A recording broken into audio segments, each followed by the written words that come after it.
जय हिंद साथियों, आप सभी का स्वागत है हमारे YouTube channel the RK classes में। उम्मीद है आप सभी मस्त होंगे, तंदुरुस्त होंगे और अपनी अपनी पढ़ाई में व्यस्त होंगे।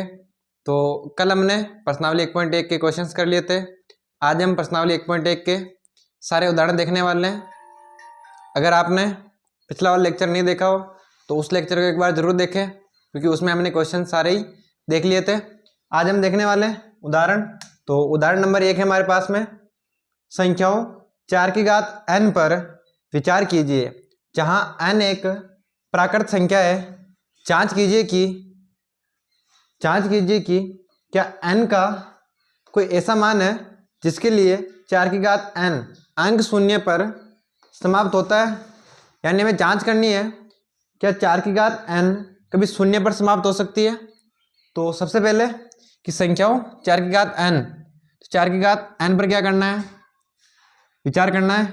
और n क्या है, तो n यहाँ पर एक प्राकृत संख्या है। और हमने देखा है कि प्राकृत संख्या यानी जो संख्याएं 1 से शुरू होती है उसमें संख्याएं क्या होती है, प्राकृत संख्याएं होती है। और हमें जांच करनी है क्या n का कोई ऐसा मान संभव है जिससे 4 की घात n, क्या n का कोई ऐसा मान संभव है जिससे 4 की घात n कभी अंक शून्य पर समाप्त हो सकती है। अंक शून्य पर समाप्त होने का मतलब क्या है, तो अंक शून्य पर समाप्त होने का मतलब है जैसे 10 है तो 10 क्या हो रहा है, अंक शून्य पर समाप्त हो रहा है। मैं लिखूं 10 की घात 1 तो क्या होगा, वो 10 होगा। तो 10 क्या हो रहा है, अंक शून्य पर समाप्त हो रहा है। क्या बोला इसने कि 4 की घात n, तो हमने 10 की घात n ले ली। n क्या है, एक प्राकृत संख्या है, तो हम कुछ भी ले सकते हैं। जैसे 10 की घात 2 ले तो वो क्या होगी 100। तो क्या हो रहा है, ये अंक शून्य पर समाप्त हो रहा है। ऐसे ही 20 की घात हम लेते हैं 2, कितना होगा, तो 400 क्या हो रहा है, अंक शून्य पर समाप्त हो रहा है। तो हमें यही चेक करना है क्या 4 की घात n यहाँ पर प्राकृत संख्या है, तो 4 की घात n कभी अंक शून्य पर समाप्त हो सकता है क्या।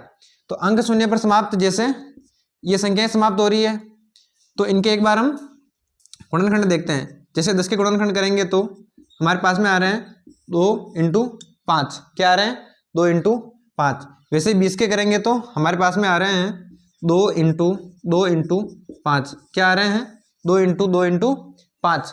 तो हम नोटिस कर पा रहे हैं कि यदि कोई संख्या अंक शून्य पर समाप्त होती है, यदि कोई संख्या अंक शून्य पर समाप्त होती है तो उसके गुणनखंड में अंक 2 व 5 अनिवार्य रूप से उपस्थित होते हैं। क्या होते हैं, तो अंक 2 व 5 अनिवार्य रूप से उसके गुणनखंड में उपस्थित होते हैं। तो संख्या 4, तो 4 की घात n, तो 4 की घात n मैं 4 की घात 1 भी ले सकता हूँ, 4 की घात 2 भी ले सकता हूँ, 4 की घात 3 भी ले सकता हूँ, 4 की घात 4, ऐसे कुछ भी घात ले सकता हूँ, क्योंकि इसने बोला है कि 4 की घात n, तो 4 की घात n और n प्राकृत संख्या है तो हम 4 की घात n कुछ भी ले सकते हैं। तो 4 की घात 1 होता है हमारे पास में 4, 4 की घात 2 होता है हमारे पास में 16, 3 होता है हमारे पास में 64 और 4 की घात 4 होता है हमारे पास में 256। तो हम देख पा रहे हैं कि 4 की घात 1 खत्म हुई 4 पर, 4 की घात 2 खत्म हुई 6 पर, 4 की घात 3 का अंत हो रहा है 4 पर, 4 की घात 4 का अंत हो रहा है 6 पर। तो सभी संख्याएं यानी सभी 4 की घातें अंक 4 व 6 पर समाप्त हो रही है। और इसने बोला है कि क्या वो अंक शून्य पर समाप्त होती है क्या। तो हमने 4 की घात n में हमने प्राकृत संख्याओं कुछ मान रखे, तो वो अंक 4 व 6 पर समाप्त हो रही है, न कि अंक शून्य पर।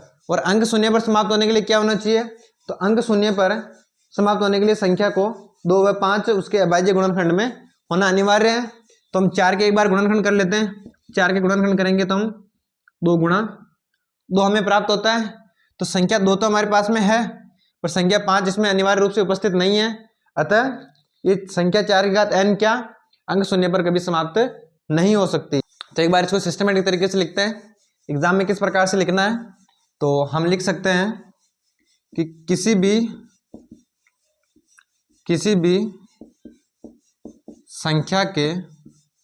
संख्या के अभाज्य गुणनखंडों में, अभाज्य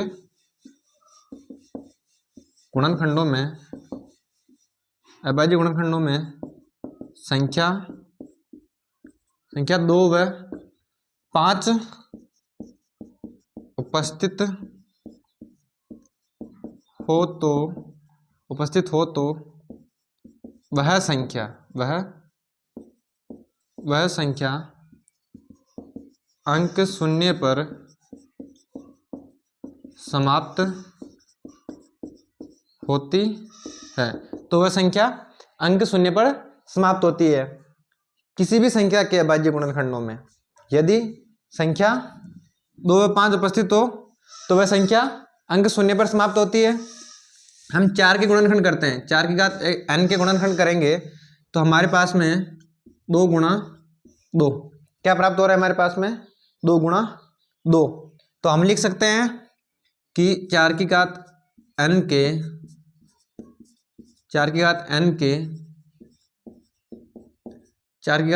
के गुणनखंडों में संख्या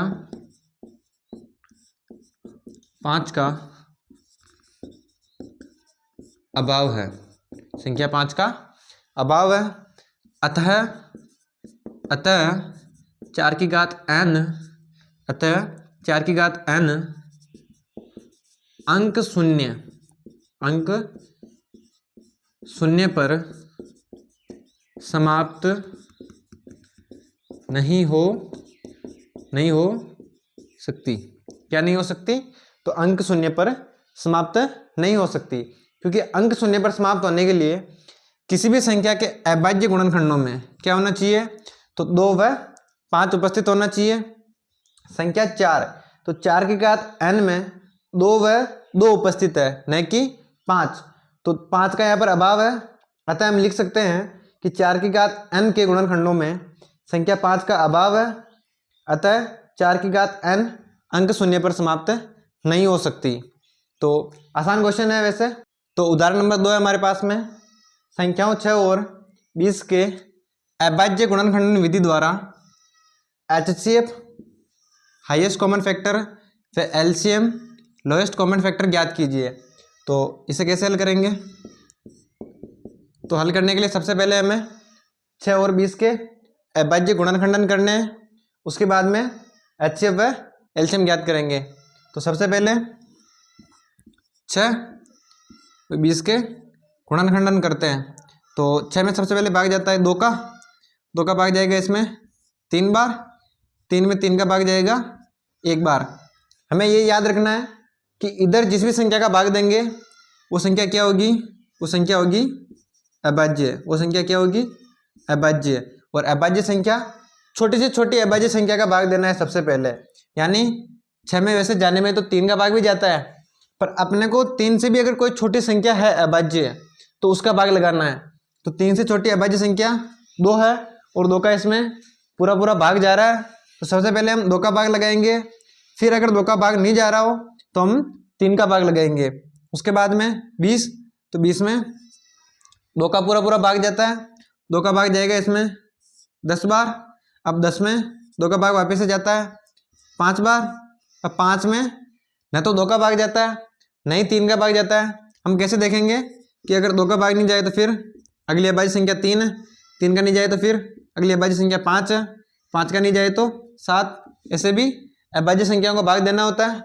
तो 5 में 2 का भाग भी नहीं जाता, 3 का भाग भी नहीं जाता, तो 5 में 5 का भाग जाएगा पूरा। तो ये आ जाता है हमारे पास में 1 बार। अब 6 के अभाज्य गुणनखंड आ गए हमारे पास में 2 की घात 1 गुणा 3 की घात 1, और ऐसे ही 20 के आ गए हमारे पास में 2 की घात 2 गुणा 5 की घात 1। ये हमारे पास में अभाज्य गुणनखंड आ गए। अब इससे HCF और LCM निकालना है। तो HCF कैसे निकालते हैं अपन, तो HCF है 6 व 20 का। HCF किसका निकालना है, 6 व 20 का। तो क्या करेंगे, जो भी संख्या इनके गुणनखंडों में कॉमन है उसे भी लेनी है हमें। तो सबसे पहले कॉमन दिख रहा है हमारे को 2, तो हम 2 लेंगे, और 2 की भी निम्नतम घात यानी 2 की सबसे छोटी घात। तो 2 की सबसे छोटी घात हमारे पास में 1 दिखाई दे रही है, तो हम 2 की सबसे छोटी घात 1 लेंगे, और इसका मान भी कितना होता है 2 की घात 1 का मतलब होता है 2। तो HCF कितना आ गया हमारे पास में 6 व 20 का तो HCF कितना आ गया हमारे पास में 6 व 20 का, तो वो 2 आ गया हमारे पास में। अब एलसीएम निकालते हैं, तो एलसीएम निकालेंगे हम 6 व 20 का।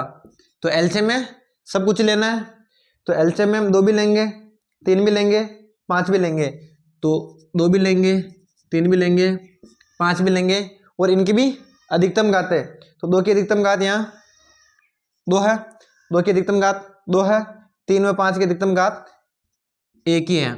तो 2 की घात 2 का मतलब कितना होता है, तो 4 गुणा 3 गुणा 5, तो 4 तिया 12, 12 पंजे 60।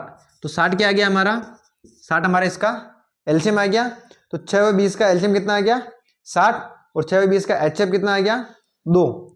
तो आसान क्वेश्चंस है, बट हर बार एग्जाम में इस क्वेश्चंस के बनने के चांस होते हैं। इसी प्रकार से आपको 2 या 3 संख्याएं दे देंगे और उसको अभाज्य गुणनखंडन विधि से उसका एचएफ और एलसीएम निकालने के लिए बोलते हैं। इसी का उदाहरण नंबर 3 हमारे पास में, अभाज्य गुणनखंडन विधि द्वारा संख्या 96 और 404 का एचसीएफ और एलसीएम ज्ञात कीजिए। तो उसी प्रकार से करना है। सबसे पहले हम 96 और 404 का अभाज्य गुणनखंडन करेंगे। तो 96 और 404 में 96 और 404 का सबसे पहले अभाज्य गुणनखंडन करेंगे। तो 96 में भाग जाता है सबसे पहले 2 का भाग जाएगा इसमें 4 और ये 8, फिर 2 का भाग जाता है 2 और 4, फिर 2 का भाग जाएगा इसमें 1 और 2, फिर 2 का भाग जाता है इसमें 6 बार, फिर से 2 का भाग जाएगा इसमें 3 बार, फिर 3 में भाग जाएगा 3 का 1 बार। तो 96 के अभाज्य गुणनखंडन हो गए।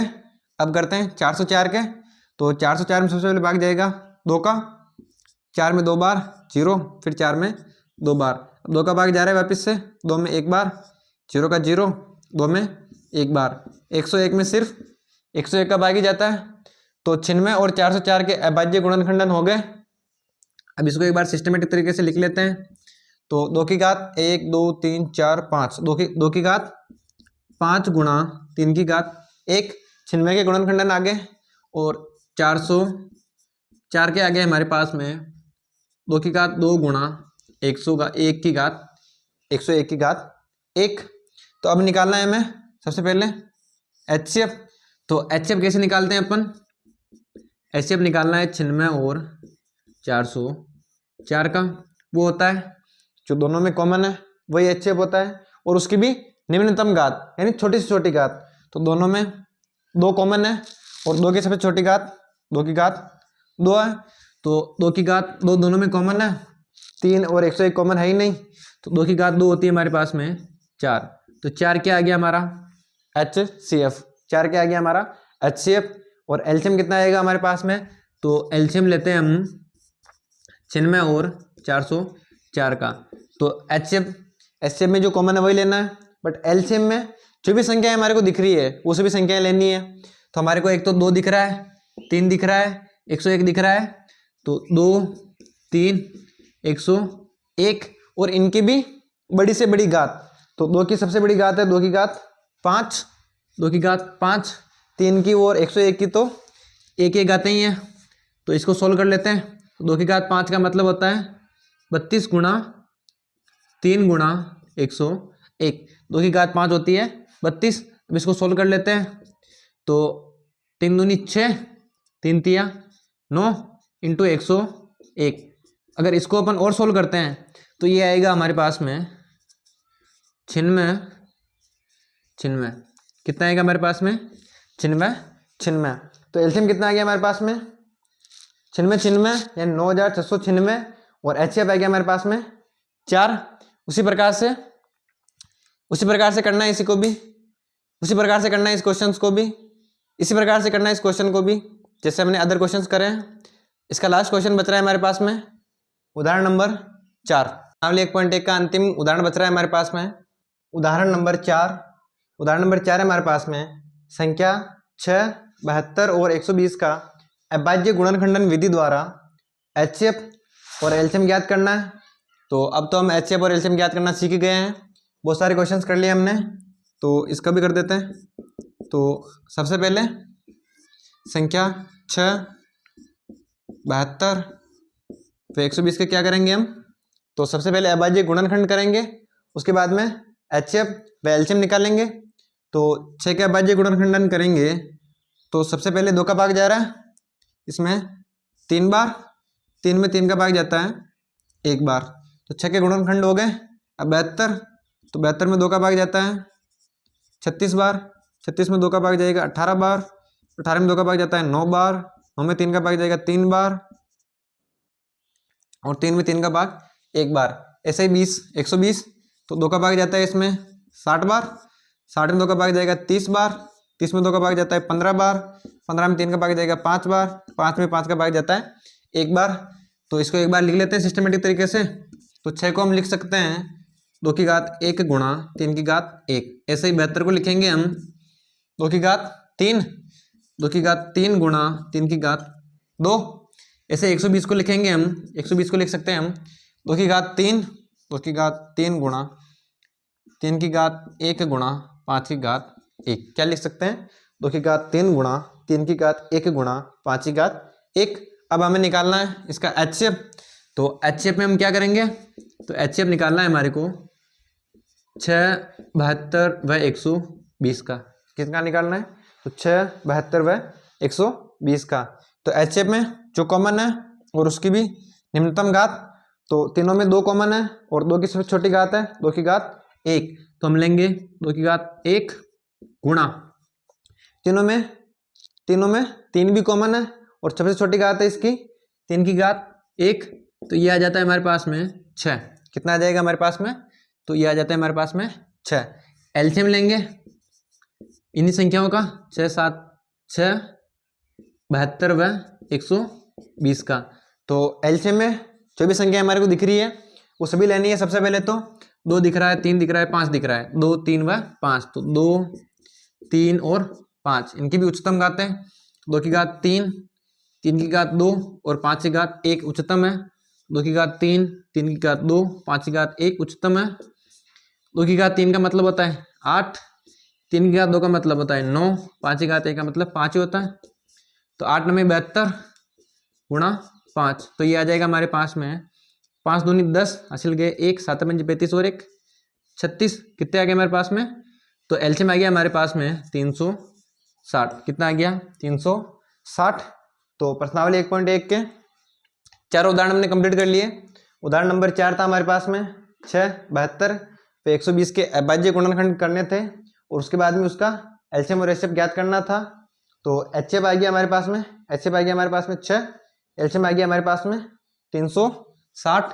तो प्रश्नावली 1.1 के सारे क्वेश्चन हमने कर लिए हैं, सारे उदाहरण हमने कर लिए हैं। नेक्स्ट लेक्चर में प्रश्नावली 1.2 शुरू करने जा रहे हैं हम। और अगर आपको ये वीडियो पसंद आई हो तो अपने मित्रों के साथ जरूर शेयर करें, चैनल को सब्सक्राइब करें और वीडियो को लाइक करें। और आपका मन हो जाए तो एक अच्छा सा कमेंट जरूर करें। जय हिंद।